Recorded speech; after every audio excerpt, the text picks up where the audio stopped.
Hello साथीहरु नमस्कार अनि स्वागत छ हजुरलाई मेरो यो च्यानल माई लिटल अर्ग्यानिक गार्डनमा। अनि आज चाहिँ म चाहिँ यो एन्जेलिया फुलको चाहिँ यो ट्रान्सप्लान्ट गर्न गइरहेको छु। यो चाहिँ मैले अस्ति नै नर्सरीबाट ल्याएको थिएँ, उता माथि पहाडदेखि ल्याएको थिएँ। अनि यो मैले गमलामा सारेकै थिइनँ। अब अहिले चाहिँ यसलाई गमलामा सार्नु पर्यो। यो चाहिँ पहाडमा चिसोमा हुने फुलहरू हो कि यो मधेसमा चाहिँ हाम्रो तराईतिर चाहिँ अलिक चिसो पलाएपछि मात्रै हुन्छ के, त्यही भएर अब चाहिँ हल्का चिसो बिहान बेलुका चिसो हुन थाल्यो। त्यही भएर अब चाहिँ म यसलाई ट्रान्सप्लान्ट गर्नु पर्यो र यसलाई चाहिँ अब गमलामा हामीले रोप्दाखेरि चाहिँ माटो चाहिँ भरसक युज नगरेकै राम्रो भन्छ हैन। अनि यसलाई चाहिँ म एक भाग चाहिँ यो धानको भुस हाल्छु त्यहाँबाट, अनि यसलाई एक भाग चाहिँ म यो पत्ताको मल हाल्छु। यो पात पतिङ्गरको मल हो, यस्तो छ मसँग यस्तो। अनि यसलाई त्यहाँबाट यो म गडेउले मल हाल्छु, एक भाग यो गडेउले मल भयो। अनि यसमा चाहिँ म थोरै फङ्गिसाइड पनि हाल्छु, किनभने यो फङ्गसले बिग्रिन सक्छ, यसको जराहरूलाई चाहिँ सुरक्षित होस् भन्नको लागि। अनि यति यो साफको फङ्गिसाइड हो, यो मैले यो बट्टामा राखेको छु। अनि यो म यो निमको पिना हो, यसलाई निम केक पाउडर पनि भनिन्छ। यो म एक मुठी अथवा यति म मिसाउँछु। अनि यति गरिसकेपछि चाहिँ म यसलाई मजाले मिक्स गर्छु के, यो माटोलाई मजाले मिक्स गरेर चाहिँ अनि यसलाई चाहिँ एन्जेलियालाई चाहिँ म गमलामा सार्दैछु। यसलाई चाहिँ माटो चाहिँ नहालेकै राम्रो, माटो युज नगरेकै चाहिँ राम्रो हुन्छ। यसलाई चाहिँ यसरी मिक्स गर्दैछु। अनि यसलाई मजाले मिक्स गरेपछि चाहिँ यसलाई चाहिँ म गमलामा भर्छु।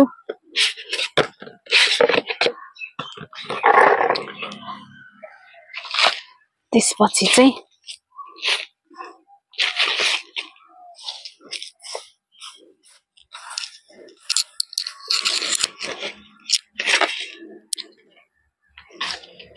यसलाई चाहिँ यसरी बिस्तारै हामीले यसको जरालाई चाहिँ नहल्लाइकन चाहिँ यसलाई सरक्कै निकाल्नुपर्छ।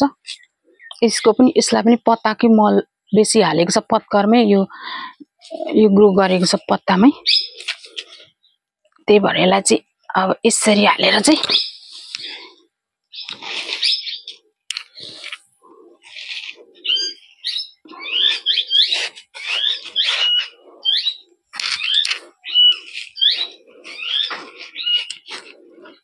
गरेपछि चाहिँ अनि चाहिँ यसलाई भयो। अब अर्कोलाई पनि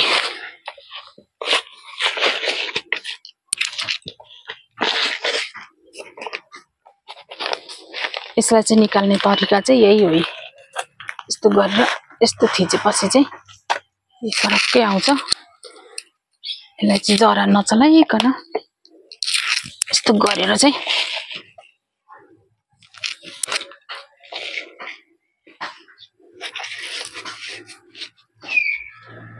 यसलाई चाहिँ यसरी सार्दिनु पर्छ।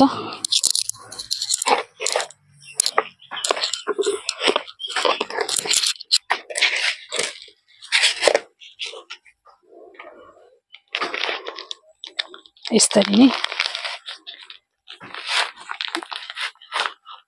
यसरी यसलाई चाहिँ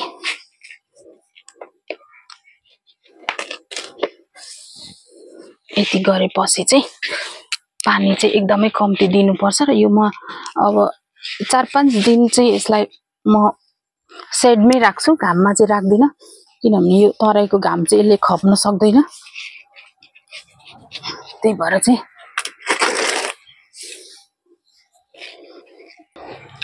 अनि चाहिँ म यहाँनेरि मेरो 4टा यो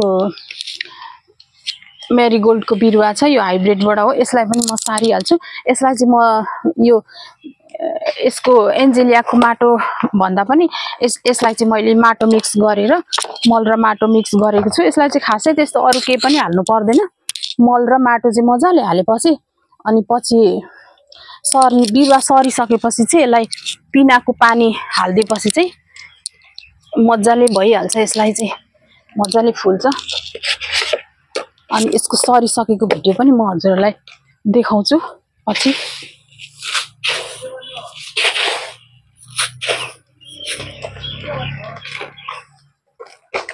यसलाई चाहिँ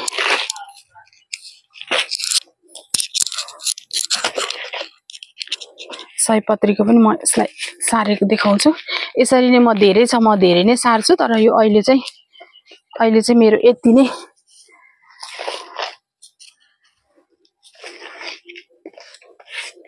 यसरी यस्तो सार्दिन्छु।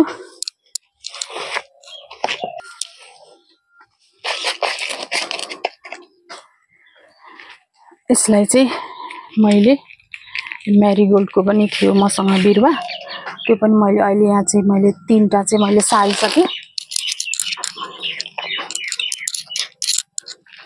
अब अरू पनि बिरुवाहरू मसँग धेरै छ, त्यो पनि म बिस्तारै सार्छु। अनि सारेर चाहिँ पछि म फुलेपछि चाहिँ यस्तो भयो, यस्तो। अब यसलाई चाहिँ सर पानी हालिदिनु पर्छ एकपल्ट। यसरी पानी हालेर चाहिँ यसलाई शीतलमा राख्नुपर्छ। त्यहाँदेखि चाहिँ 1 हप्ता चाहिँ राखौँ, अनि त्यहाँबाट चाहिँ घाम भन्दा पनि अब त्यस्तो धेरै अहिलेको घाम त यसले खप्नु सक्दैन। आधा दिनको घाम आउने ठाउँमा चाहिँ हामीले राख्यौँ भने चाहिँ हुन्छ। यसरी चाहिँ एकपल्ट पानी दिएपछि चाहिँ के भयो फेरि,